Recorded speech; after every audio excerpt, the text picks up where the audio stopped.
everybody, I'm Laura Vitale. On this episode of Laura in the Kitchen, I'm going to show you how to make a gluten-free banana bread that I think is absolutely delicious and tastes every bit as incredible as my all-time favorite banana bread, which I've done a recipe here on Laura in the Kitchen a long time ago. So let me take you over the ingredients so we can get started.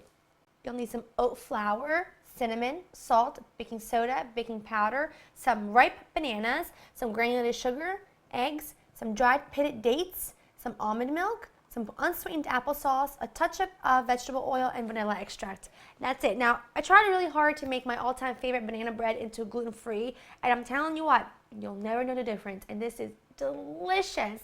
With the new year here, everyone's trying to eat a little bit better, or in my opinion, I think always everything in moderation, but, I don't want to sacrifice on things. So I made this recipe a while back and my friends raved about it, so I figured I'd share it with you. Now what I'm doing here is I'm chopping up the rest of my dried pitted dates, because basically what I did was I not only wanted to get rid of the gluten in this recipe, but I wanted to cut the sugar by half. My original recipe for my favorite banana bread has a cup of sugar in it, which nothing wrong with that in moderation, but I really wanted to cut it by half in this recipe, so I'm using half a cup of sugar, but I'm sweetening it up by adding some chopped dates, which are naturally super, super sweet, and I love them, and I always have them around the holiday season because, not that I particularly like snacking on them as is, but my mother always did. My mother loves dates, and those were her favorite things. In Italy, we used to get big trays of dried fruits and nuts and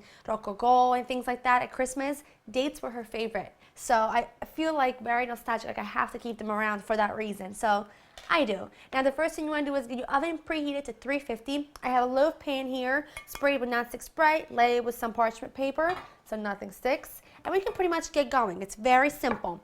In here, I've got some oat flour and my baking powder, baking soda, and cinnamon. I'm just going to give that a quick little mix. Not too much. I'm going to set that aside. Take a little bit of that. I'm actually going to put my dates in here. I'm going to coat my dates, my chopped dates, so that they kind of spread out throughout the batter really evenly. Now, I'm sometimes a little extravagant when I'm at the supermarket, and I'm the first to admit that. But I don't throw anything away, nothing. So when I buy bananas that I buy a little too many of, I pop them in the freezer and then I defrost them, and they are so incredibly sweet. They're amazing to bake with. So that's always a good tip, is to pop them in the freezer. They're great in smoothies, they're great in baking. You can substitute a lot of fats with some mashed up bananas. Like in this case, I'm only using a little bit of vegetable oil just to give it a tiny bit, keep it a little bit moist, but a lot of the moisture is coming from the bananas and the applesauce. It's unsweetened. And they're also great in pancakes and things like that, so keeping them on hand is always a good thing for me. I'm just going to mash them up really well with a fork until it's nice and smooth. That looks good. All right, set that aside. Taking a big jug here, putting in some sugar. Again, just a half a cup. I decided to cut it in half. You'll never know the difference, I'm telling you, especially since your bananas are really ripe. They're so sweet, unbelievably sweet. So again, you got this, trust me. A little bit of vegetable oil. I'm just gonna mix this together. All right, let's add in some unsweetened applesauce. Again, great for keeping things moist and eliminating a lot of butters and things like that. Some vanilla, absolutely must have vanilla. And some unsweetened vanilla almond milk. You can use regular milk if you want to. Almond milk is something I have on hand now at all times. I use it in my oatmeal, I use it in baking all the time. Love it. Just make sure it's unsweetened. I absolutely love it. So I figured I'd add some here. I've been putting in pancakes, you name it. That looks really good. Let's add in the bananas, because we want to make sure the bananas are mixed with our wet ingredients. And then just mix it until it's all well combined.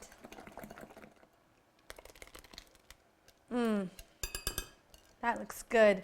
Now a lot of you know I've been sick for a while, so I wasn't baking or anything for a good couple weeks, and for me that's like, whoa. So I had to get back into it, and I'm so happy I'm feeling better, and this is gonna really be a nice treat for me with a nice cup of tea. Just mix all your ingredients together until the dry ingredients are well combined.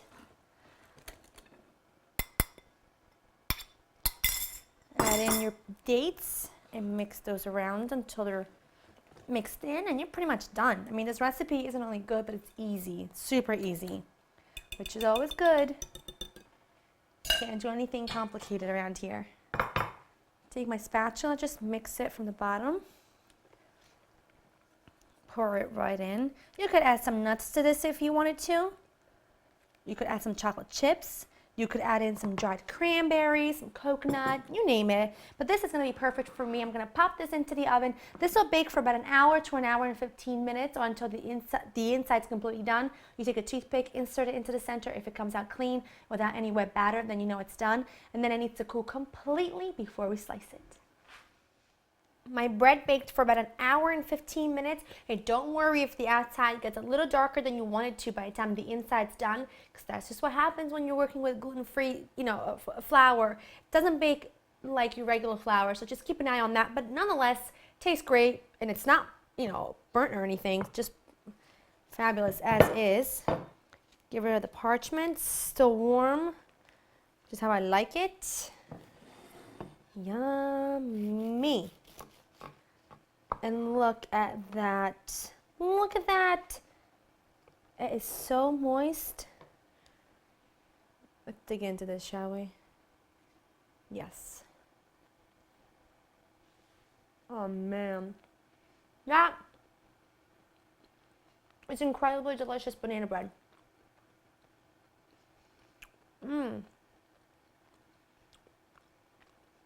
That might be your next go-to banana bread recipe. It's that good. I keep pointing at it like it's going to do something. Yummers. Go to laurenkitchen.com to get this recipe. Give it a try. Let me know how you like it. I'll see you next time. Bye.